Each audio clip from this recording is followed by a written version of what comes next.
तो कम से कम हमारे घर में बहू ऐसी आए जो भाव से सास ससुर की सेवा भी करे, पति का सम्मान भी करे और कम से कम घर परिवार में शांति बनाए रखें, कलह न करे।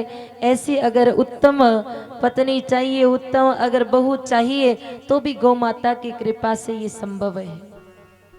गाय माता की कृपा से बेटे को उत्तम पत्नी की प्राप्ति हो, ये भी संभव है।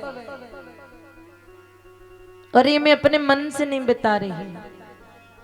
हमारे शास्त्र कहते हैं कि गौतम ऋषि का विवाह जब माता अहिल्या के साथ में संपन्न हुआ, तब गौतम ऋषि ने गाय माता की ही शरण ली।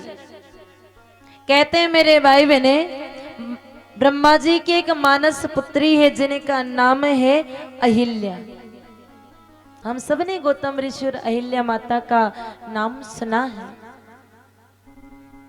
गौतम ऋषि सद्गुणों की खान है और मां अहिल्या बहुत रूपवान है, बड़ी सुंदर है।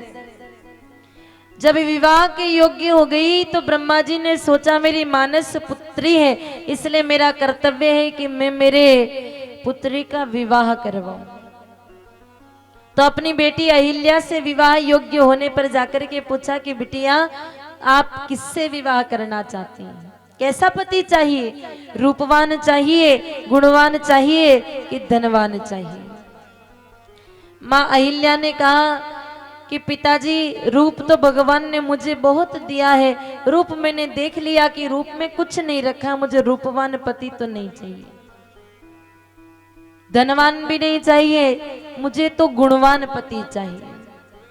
ब्रह्मा जी ने देखा कि इस समय सबसे ज्यादा गुण यदि किसी में है तो वो गौतम ऋषि में है, तो क्यों ना मैं मेरी बेटी का विवाह गौतम ऋषि के साथ में कर दूं। ब्रह्मा जी विवाह करना चाहते हैं गौतम ऋषि के साथ में, लेकिन देवराज इंद्र विवाह करना चाहते हैं अहिल्या माता के साथ। देवराज इंद्र का भी प्रस्ताव आया ब्रह्मा जी के पास कि मैं आपकी बेटी से विवाह करना चाहता हूं।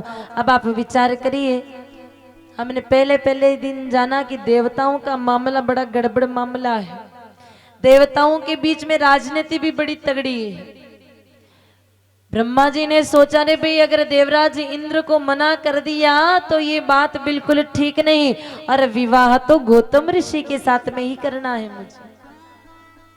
तब क्या करें, तब ब्रह्मा जी ने एक प्रतियोगिता रख दी। सारे देवताओं को जो अहिल्या से विवाह करने के इच्छुक थे उन सारे देवताओं को, ऋषि मुनियों को बुलाया और कहा जाओ इस धरती की ये जो सप्तद्वीपीय पृथ्वी है इसकी परिक्रमा करके आओ। जो पृथ्वी की परिक्रमा करके सबसे पहले आएगा वही इस संसार में अहिल्या का पति कहलाएगा, उसी के साथ में मेरी बेटी का विवाह कर दूंगा। सारे देवता जो इच्छुक थे विवाह के वो सब पृथ्वी की परिक्रमा करने के लिए गए, ऋषि मुनि भी गए, लेकिन गौतम ऋषि कहीं नहीं गए, क्योंकि गौतम ऋषि को ज्ञान है इस बात का कि ब्रह्मा जी भागने दौड़ने का काम नहीं बताएंगे, जरूर कुछ और बात है।